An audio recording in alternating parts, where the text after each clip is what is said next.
हमारे शरीर की सबसे बड़ी तंत्रिका है सियाटिका, जिसकी मदद से हम चल फिर सकते हैं, उठ बैठ सकते हैं, खड़े हो सकते हैं। लेकिन अगर सियाटिका में पेन होने लगे तो यही सारे काम हमारे लिए बेहद मुश्किल हो जाते हैं। तो ऐसे में क्या किया जाए, समाधान क्या है? आज हेलो डॉक्टर सेगमेंट में हम इसी विषय पर बातचीत करेंगे, जिसके लिए हमारे साथ स्टूडियो में दो खास एक्सपर्ट्स मौजूद हैं। हमारे साथ हैं डॉक्टर देवेश भोई। नमस्कार, आपका स्वागत है। आप हैं additional professor, department of anaesthesiology, pen medicine and critical care, AIIMS Delhi से। साथ ही वेलकम करना चाहेंगे डॉक्टर दीप दिवांशु लाल का। नमस्कार डॉक्टर साहब, good morning. Consultant pain medicine and palliative care, Fortis hospital, Shalimar Bagh, New Delhi से। तो डॉक्टर दीप, आप ही शुरू करते हैं। मैं देख रहा हूं आप स्पाइन का मॉडल भी लाए हैं। तो सियाटिका नर्व का भी नाम है और दर्द को भी सियाटिका ही कहते हैं। तो कितनी आम है ये समस्या? Sciatic is the name of the nerve and sciatica is the pain associated with the compression or the inflammation. Okay. तो वो नर्व यहाँ से शुरू होती है L4, L5, S1, S2, S3 से। ये बटक के रास्ते होते हुए पूरे पैर में नीचे तक एडी तक जाती है। दोनों पैरों में? दोनों पैरों में। इसका अगर किसी भी वजह से सूजन या कंप्रेशन कहीं भी किसी भी लेवल पे कमर से लेके नीचे तक कहीं भी होगा तो पेशेंट को शार्प शूटिंग, असहनीय दर्द होगा और एकदम करंट जैसा दर्द महसूस होगा। सुनपना, झंझनाहट भी महसूस हो सकता है और जो चलने पे और बैठने पे पेशेंट को ज़्यादा महसूस होगा। और पेशेंट आपको ये भी बता सकता है कि मुझे लेटने से, रेस्ट करने से आराम मिलता है। जी। तो डॉक्टर देवेश, अक्सर हम देखते हैं हमारी कमर में, लोअर बैक में पेन रहता है। तो ये सियाटिका पेन जो है और जो हमारी लोअर बैक पेन होती है, कैसे अलग है एक दूसरे से, कैसे समझें इसमें डिफरेंस? देखिए, एक्चुअली जो मैं बता रहा हूँ सियाटिका पेन और लो बैक है, एक्चुअली नॉर्मल आम जनता में सियाटिका नेम एक बहुत ही कॉमन है। बहुत लोगों को लगता है कि सियाटिका जो है सेम बैक की। तो अगर कारण जरा पता चले तो एक्चुअली जो सियाटिका नर्व है, जैसे डॉक्टर दीप ने कहा, एक नस है जिसका नाम सियाटिका है, लेकिन जो दर्द और जो कारण है शुरू होती हैं बैक से। तो इसका मतलब जो अगर सियाटिका नर्व किसी भी कारण से इरिटेट होता है, जिस नस जो है शुरू हमारी जो स्पाइनल कॉर्ड से निकलती है, वो या तो डिस्क, जैसे हमारे जो प्रोलैप्स इंटरस्टिशियल डिस्क बोलते हैं, तो वो अगर मान लो वहाँ पे टच होती है नर्व को तो भी करंट जैसा जाता है। सपोज मानिए उसको अगर हम हिप के एरिया में वही नर्व जाती है तो एक पायरिफॉर्मिस करके एक मसल का नाम है, वो भी किसी कारण से अगर इरिटेट करता है उस नर्व को तो भी सिमिलर टाइप के पेन होते हैं। लेकिन जो मरीज है उसको दर्द होता है कि करंट जैसा दर्द पैरों में जा रहा है। उसके कारण अलग अलग हो सकते हैं, जिसको पता करना हमारा काम जी। कारण भी जानेंगे, लक्षण और उपचार पे बातचीत करेंगे। लेकिन यदि आप भी डॉक्टर देवेश से, डॉक्टर दीप से आज सियाटिका और लोअर बैक पेन पे कोई सवाल करना चाहें तो हमारे स्टूडियो का फोन नंबर नोट करें। आप हमें फोन कर सकते हैं 011 दिल्ली का STD कोड और नंबर है 23097532। 011 is our code and number is 23097532। एक कारण जो हम लोग आराम से गेस कर सकते हैं भावना, वो शायद हमारा पोस्चर है। तो डॉक्टर दीप, पहले तो बताइए, हम दोनों जैसे बैठे हैं, हम ठीक बैठे हैं और एर्गोनॉमिकली इस सोफे पे हम कैसे बैठे हैं और बेहतर पोस्चर के लिए? हाँ, आप बिल्कुल ठीक बैठे हैं, इसमें कोई डाउट नहीं है। और स्पाइन इज स्ट्रेट, आप और आपका थाई सपोर्ट भी एडिक्वेट है। एंड अगर आपका कोई यहाँ पे डेस्कटॉप होता, स्क्रीन होता, तो it should be at your level of your eyes, and keyboard and mouse should be at the level of your elbow, and you should not bend your leg knee more than 90 degree. Oh, so they should be perpendicular. Like अगर ऐसे किए तो फिर no, that still will work, will be fine, but it should not bend more than 90 degree. It should not go inside. Yeah. और क्या cross leg करने से कुछ इशू हो सकता है? if it's okay with you, you can. Okay, लेकिन फिर भी कई बार ऐसा होता है कि अभी तो हम एकदम अलर्ट हो गए, चीटिंग कर ली हमने लेकिन थोड़ी देर में अभी हम फिर से थोड़ा रिलैक्स मोड पे आएंगे, वो जो कमर है फिर से झुक जाएगी। तो ऐसे में क्या किया जाए, That कैसे is just अलर्ट a रहें? part of your habit. Okay. You have to maintain it. तो आजकल जो बेल्ट्स, कुछ गैजेट्स भी मिल रहे हैं, तो क्या उन्हें यूज करना चाहिए? No, nothing helps. Only your straight spine and your fit core helps you. Okay, तो एक ट्रीटमेंट हमारा सीधा जो प्रिवेंशन है कि हम अपनी स्पाइन बिल्कुल ठीक रखें, मेरुदंड।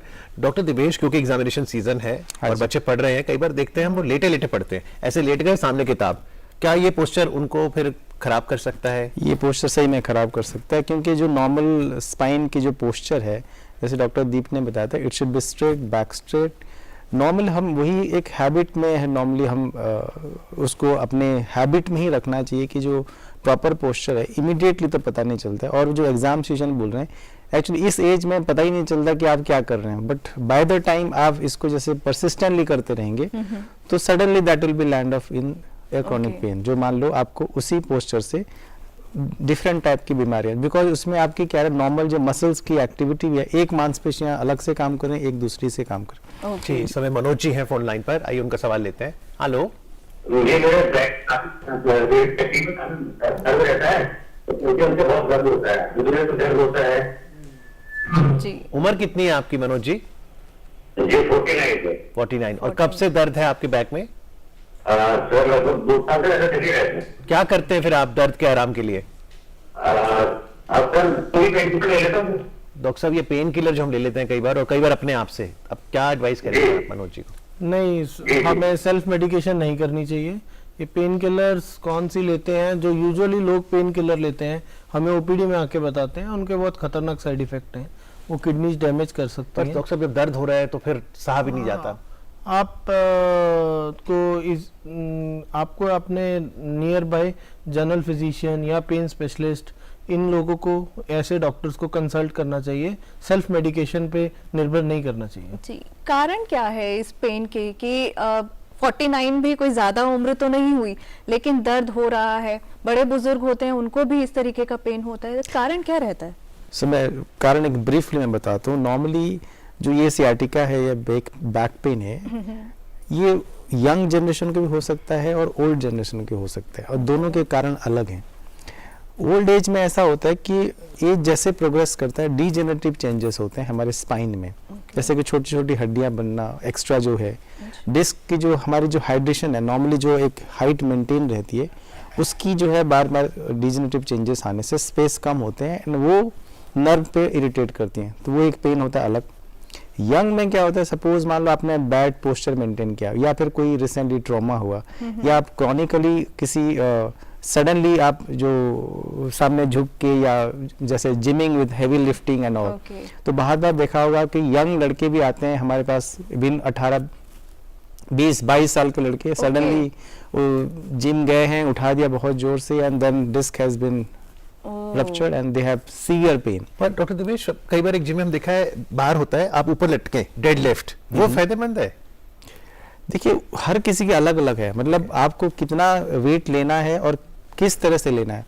मोस्ट ऑफ द टाइम जो होता है एक्यूट मतलब सडन चीजों में होता है। अगर आप सेम जैसे ऑब्वियसली हमारे जो कॉम्पिटिटर्स जो है ओलंपिक में बोल देखेंगे, ऑब्वियसली हैवी लिफ्टिंग है पर उसके साथ प्रिकॉशंस भी आते हैं, उसके साथ ट्रेनिंग आती है। आप इस तरह के प्रॉपर ट्रेनिंग लिए एंड प्रॉपर प्रोसीजर्स अगर नहीं करते हैं that you land up in जी हैदराबाद चलते हैं, रमेश जी हैं फोन लाइन पर। Hello, please ask your question. Hello, yes, good morning.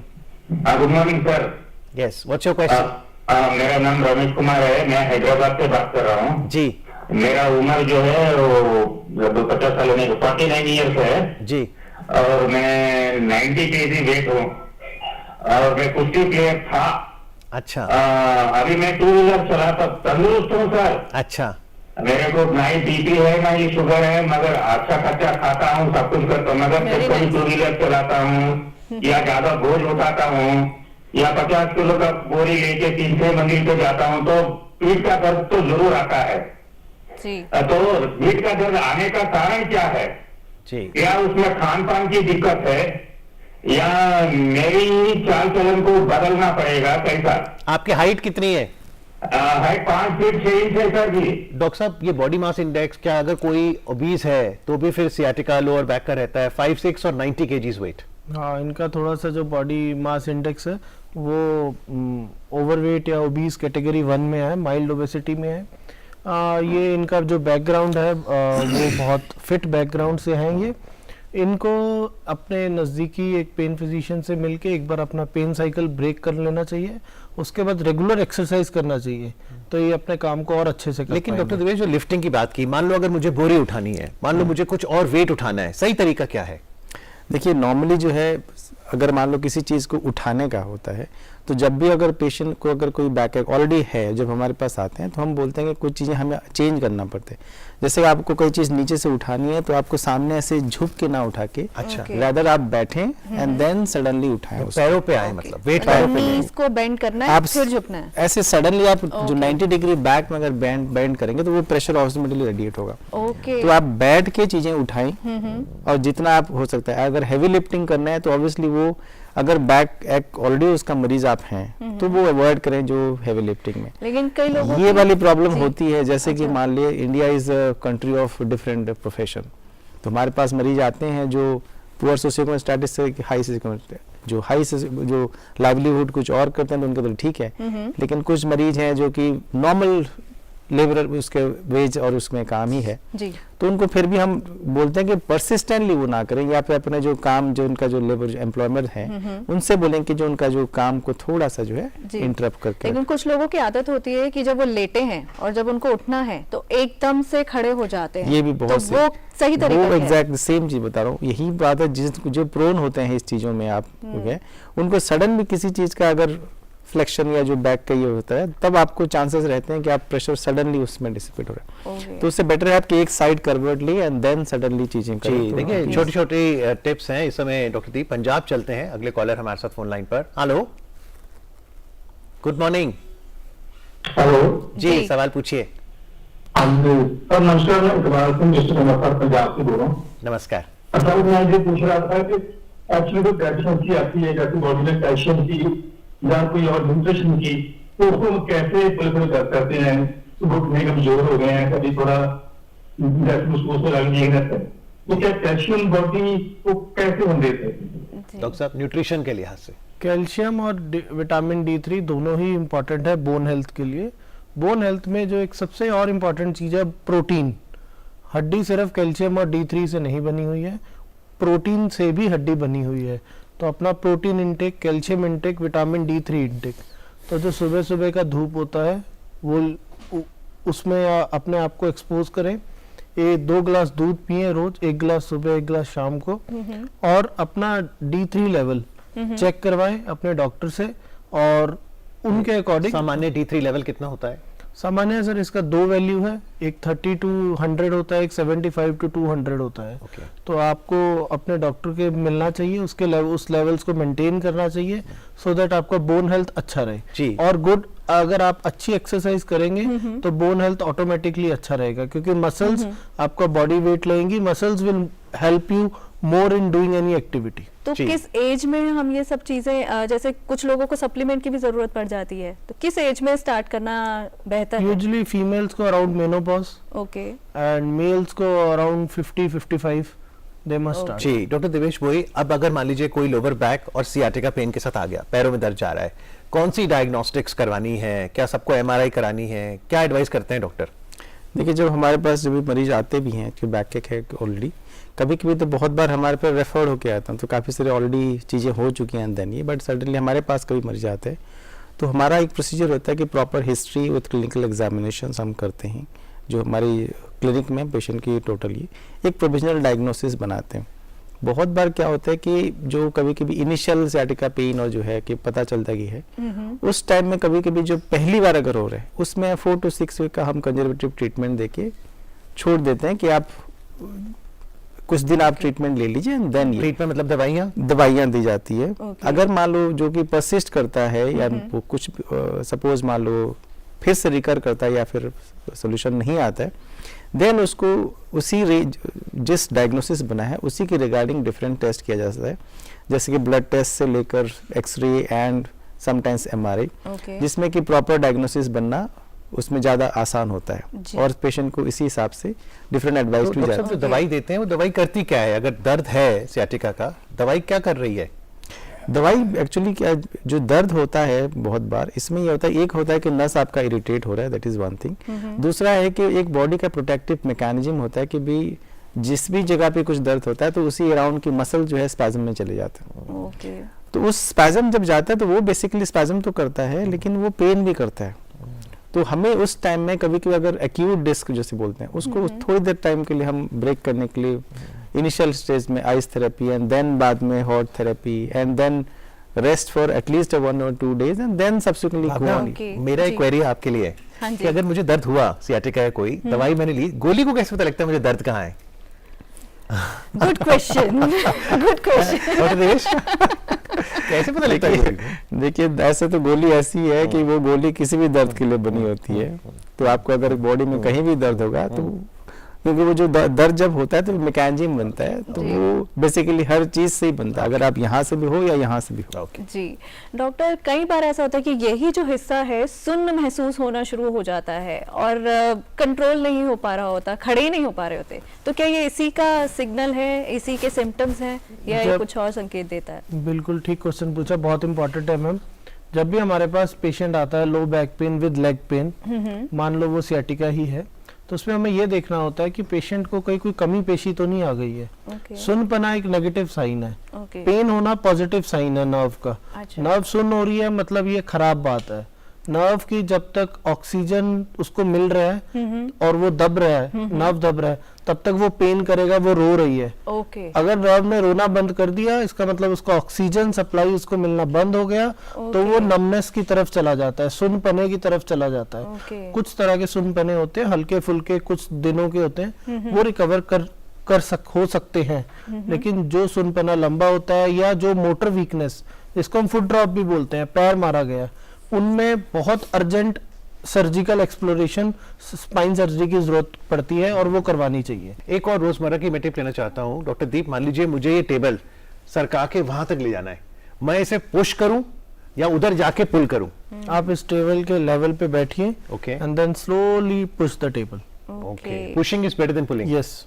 Okay जी। और डॉक्टर दिवेश, आपने दवाइयों की तो बात की थी, सर्जरी पे कब आते हैं डॉक्टर साहब? सर्जरी का एग्जैक्टली सेम चीज बताऊं, सर्जिकल एक्सप्लोरेशन बहुत बार जरूरी कभी कभी होता है, उसका इंडिकेशन जानना भी बहुत। और दूसरा ये है कि कभी भी पेन या साइटिका जो पेन होता है ये मल्टी डिसिप्लिनरी होता है।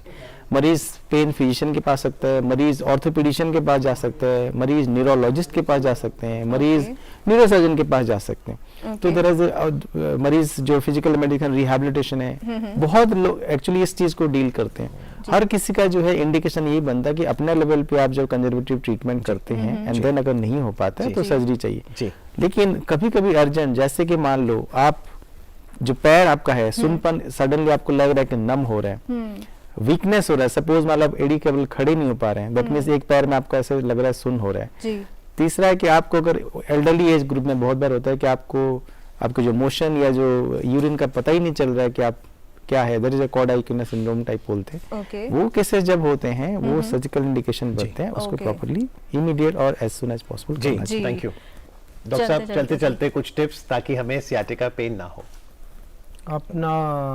हमें हमारा सिटिंग पोस्चर अर्गोनॉमिक्स अच्छा रखना चाहिए, क्योंकि आजकल बहुत लोग वर्क फ्रॉम होम कर रहे हैं, तो अपना टेबल घर पे जो वर्क स्टेशन है तुम्हारा वो अर्गोनॉमिकली करेक्ट होना चाहिए। Okay. After every 50 minutes you should have walk for 5 to 10 minutes, okay and then again you can sit for another 45 to 50 minutes for work and keep your core fit.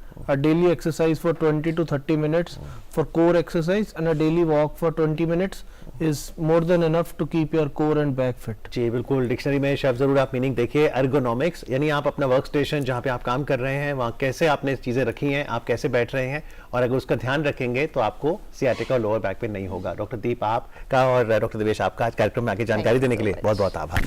Thank you very much. Thank you.